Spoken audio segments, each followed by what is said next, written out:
अस्सलाम वालेकुम स्टूडेंट्स। आज हमारा जो टॉपिक ऑफ डिस्कशन है वो हमने शॉर्ट क्वेश्चन जो हैं पास्ट पेपर्स के वो डिस्कस करने हैं एनिमल डाइवर्सिटी टू और बायोलॉजिकल टेक्निक्स के। ठीक है, तो सबसे पहले हमारा जो शॉर्ट क्वेश्चन है वो है what are general characters of echinoderms.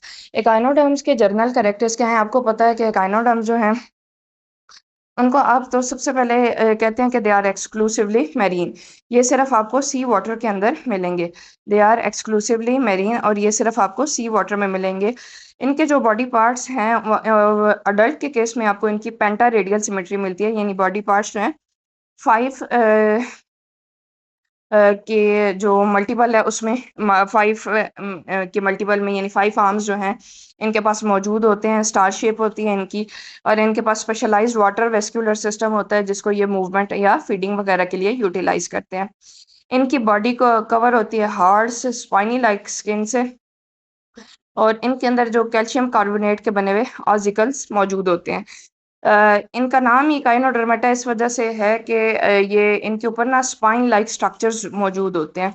Examples आपके पास इसमें स्टारफिश आ जाती है, सी अर्चन आ जाता है, सी ककम्बर आ जाता है।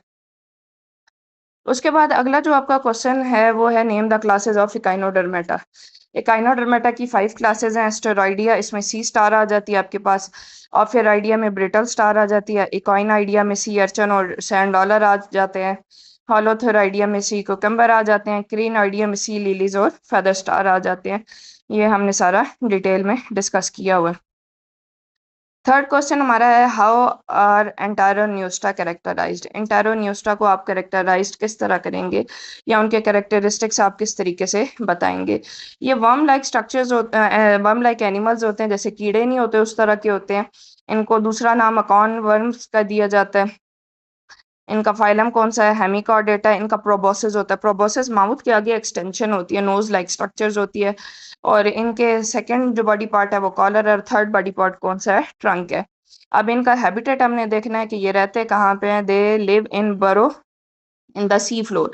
जो समंदर का की तह होती है ना वहां पे ये बरोज बना के रहेंगे। अब इनमें हमने देखना है कि ये सांस किस तरह से लेते हैं। They breath through gill slits in their body. इनका ये जो है ना बॉडी का सेकंड पार्ट होता है, यहाँ पे गिल स्लिट्स मौजूद होते हैं। उसके थ्रू जो है ये ऑक्सीजन को एक्सट्रैक्ट करते हैं समंदर के पानी से। They have hollow nerve cord similar to chordates. जिस तरह बाकी सारे कॉर्डेटा में हॉलो नर्व कॉर्ड है, इस तरह इनमें भी है। तो ये जो है कनेक्टिंग लिंक बन रहा है between the invertebrates and the vertebrates. क्या हम इसमें यहाँ से ये भी कह सकते हैं कि जो है कौन कौन से स्ट्रक्चर्स कॉर्डेट में इवॉल्व हुए हैं या इनवर्टिब्रेट्स के जो ग्रुप हैं वो आगे किस तरह लिंक करते हैं कॉर्डेट्स के साथ। तो ये उनके बीच में कनेक्टिंग लिंक होता है या ये ग्रुप जो होता है उनके बीच में ब्रिज होता है। Explain the water function of water vascular system in the echinoderms. Water vascular system unique feature है और ये एकाइनोडर्मेटा के अंदर ही प्रेजेंट है, इसके अलावा किसी और ग्रुप के अंदर प्रेजेंट नहीं है। It is a network of water field canals inside the body. Body के अंदर वाटर फिल्ड कैनाल्स मौजूद होती हैं और वाटर फिल्ड कैनाल क्या करती हैं? 2 फीट को पावर देती हैं। ये लेग लाइक स्ट्रक्चर्स होते हैं जो बॉडी से तब बाहर निकलते हैं जब वाटर इनके अंदर इन ट्यूब्स के अंदर जाता है और जब वाटर इन ट्यूब्स के अंदर नहीं होगा तो ये बॉडी के अंदर दोबारा रिट्रीट हो जाते हैं। ट्यूब फीट का फंक्शन क्या होगा? लोकोमोशन में कुछ जगह पे इन्वॉल्व हैं, जैसे कि ये स्टारफिश वगैरह का केस है। कुछ जो ग्रुप्स हैं उनके अंदर ये फूड को कैप्चर और होल्ड करते हैं। कुछ ग्रुप्स में ये गैशियस एक्सचेंज के अंदर इन्वॉल्व हैं।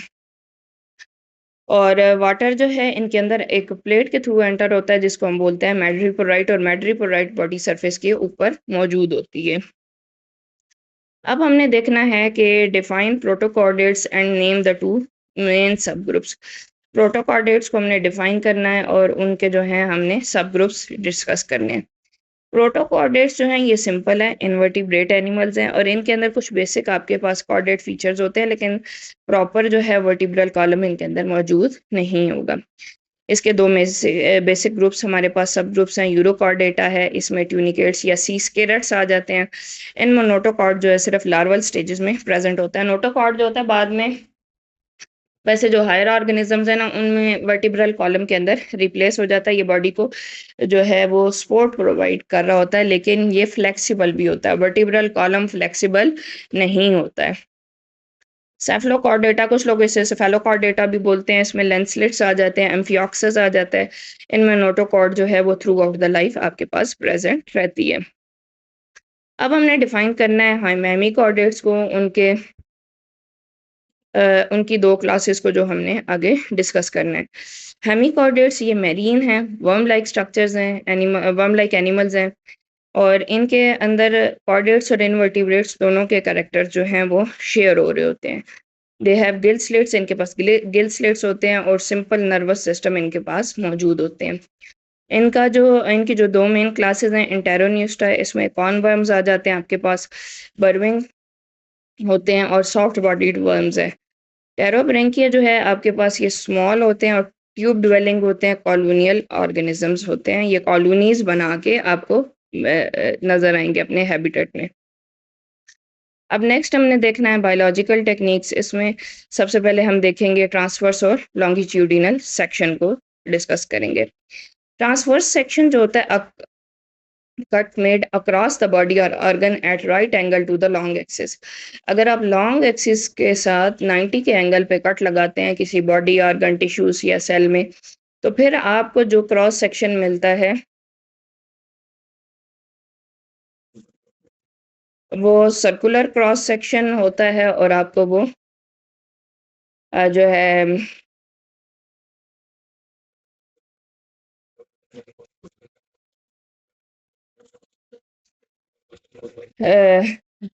सर्कुलर क्रॉस सेक्शन मिलेगा, और उसमें आप जो है ये किसी भी सेल टिश्यू वगैरह को ऊपर से देख के स्टडी कर सकते हैं। जैसे स्टेम को आपने हॉरिजॉन्टली कट किया, उसका बहुत बारीक सा आपने सेक्शन उतारा, और आपने उसको फ्रंट से देखा कि पूरे स्टेम के क्रॉस सेक्शन में कौन कौन से टिश्यूज वगैरह मौजूद हैं। लॉन्गिट्यूडिनल सेक्शन, अब इसमें जो कट है ना वो लगाया जाता है along the length long axis of the body और ऑर्गन। ये जो इंटरनल स्ट्रक्चर की डिटेल देता है लेकिन लेंथ वाइज देता है, ठीक है। यहाँ पे जो ऊपर वाला ट्रांसफर सेक्शन था वो भी इंटरनल स्ट्रक्चर की डिटेल देगा, लेकिन वो लेंथ वाइज नहीं देता है, उसमें आपको क्रॉस सेक्शन नजर आएगा। इसमें एग्जांपल, आप स्टेम को कट करें टॉप से बॉटम, और उसकी लेंथ वाइज अगर आप स्टडी करना चाहते हैं तो फिर आप लॉन्गिट्यूडिनल सेक्शन लेंगे। पेपर क्रोमेटोग्राफी वाला नेक्स्ट शॉर्ट क्वेश्चन है। Paper chromatography is a technique used to separate mixture of substances. देखिए, जब हम लैब में एक्सपेरिमेंट्स वगैरह कर रहे होते हैं तो हमारे पास बहुत सारे मिक्सचर्स मिलते हैं सब्सटेंसेस के, हमने उनको सेपरेट करना होता है। तो इसके लिए जो हम सबसे ज़्यादा कॉमन यूटिलाइज करते हैं method, that is the paper chromatography. अब इसमें क्या किया जाता है कि जो हमारे पास सैंपल मिक्सचर होता है उसको हम उसका स्पॉट लगाते हैं फिल्टर पेपर के ऊपर, और फिल्टर पेपर को जो है हम डिप डिप तो नहीं करते, लेकिन जो हमारे पास होता है ना क्रोमेटोग्राफिक टैंक, उसमें नीचे हमने डाला हुआ होता है अपना सॉल्वेंट, और उसके ऊपर थोड़ा सा हम फिल्टर पेपर को फिक्स करके रखते हैं, यानी टोटल डिप नहीं वो होता, थोड़ा सा डिस्टेंस होता है फिल्टर पेपर में और इसमें सॉल्वेंट में ना, जो क्रोमेटोग्राफी में हम यूज कर रहे हैं। As the solvent moves up, अब ऊपर से जब हम क्रोमेटोग्राफिक टैंक को बंद कर देते हैं तो सॉल्वेंट हमने इस तरह का लिया हुआ होता है जो सैचुरेट कर देगा क्रोमेटोग्राफिक टैंक को।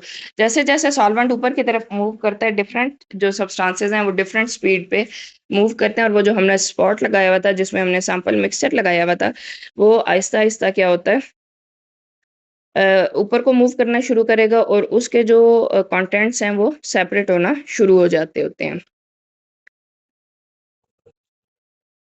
अब हर जो सब्सटेंस जो सैंपल मिक्सचर में मौजूद है उसका ट्रैवलिंग रेट डिफरेंट होता है, वो डिफरेंट डिस्टेंस तक ट्रैवल करता है, और ये जो है ना, ये जो इसका डिफरेंट डिस्टेंस तक ट्रैवलिंग रेट होता है, ये उनको सेपरेट कर देगा। इसको हम यूटिलाइज कहाँ पे करते हैं, पिगमेंट्स वगैरह की सेपरेशन में, अमीनो एसिड्स की सेपरेशन में, और डाइज वगैरह की सेपरेशन में हम इसको यूटिलाइज करते हैं। ये मोस्टली जो हम ये बनाते हैं ना, पत्तों को कूट के उससे क्लोरोफिल का मिक्सचर हम निकालते हैं, फिर उसको बाद में सेपरेट किया जाता है, तो ज़्यादातर उसमें हम पेपर क्रोमेटोग्राफी को यूटिलाइज कर रहे होते हैं।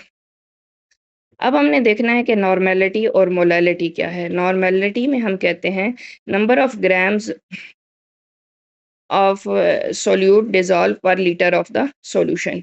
फार्मूला है इसमें आपके पास जितने ग्राम आपने सोल्यूट लिया हुआ है उसको आपने डिवाइड कर देना है volume of the solution litres में, और इसको मोस्टली जो है ना एसिड बेस रिएक्शंस और रिडॉक्स रिएक्शंस में कैलकुलेशंस के लिए यूटिलाइज किया जाता है। मोलैलिटी जो है इसको स्मॉल एम से हम शो करते हैं, इसमें number of moles of solutes dissolve पर केजी ऑफ सॉल्वेंट। इसमें फार्मूला हमारे पास स्मॉल एम में आता है, नंबर ऑफ मोल्स सोल्यूट के हम कितने लेते हैं। 1 मोल आपको पता है 6.02 मल्टीप्लाई बाय 10⁻20 - 23, ये शायद इसको एवोगैड्रोस नंबर के इक्विवेलेंट भी लिया जाता है, divided by mass of solvent in KG. Unlike molarity, molality does not change with temperature. Molarity जो है टेम्परेचर के साथ चेंज हो जाती है, जबकि मोलैलिटी टेम्परेचर के साथ चेंज नहीं होती। अब हमने देखना है नेक्स्ट जो हमारा क्वेश्चन है that is the dark field microscopy. Dark field microscopy जो है ये special type of light microscopy है। इस टेक्निक में आपको बैकग्राउंड जो है वो डार्क कलर का नजर आएगा और स्पेसिमेन जो है वो ब्राइट कलर का नजर आएगा। अब इस टेक्निक में क्या होता है, light hit the specimen from the sides not directly from the below. अब इस टेक्निक में लाइट स्पेसिमेन को साइड्स पे हिट करेगी, बिल्कुल नीचे से या दरमियान से हिट नहीं करेगी। Only scattered light by the object enter the objective lens. अब जो ऑब्जेक्ट हमने यानी जो सैंपल डाला हुआ है वो जो लाइट को स्कैटर करेगा, स्कैटर्ड लाइट को जो है ऑब्जेक्टिव लेंस कैप्चर करता है। ये किस लिए यूटिलाइज होता है, लिविंग ऑर्गेनिजम्स को स्टडी करने के लिए यूज होता है, अनस्टेन्ड और ट्रांसपेरेंट स्पेसिमेंस को स्टडी करने के लिए यूटिलाइज होगा। अब देखें जब हम स्टेन्स करते हैं, आपको पता है कि स्टेनिंग के भी डिफरेंट टेक्निक्स हैं और जो मोस्ट कॉमन हम माइक्रोस्कोपी करते हैं उसमें हम स्टेन्स यूटिलाइज करते हैं। स्टेन्स ऐसे सब्सटेंसेस होते हैं जो मोस्टली लिविंग ऑर्गेनिजम्स को किल कर देते होते हैं।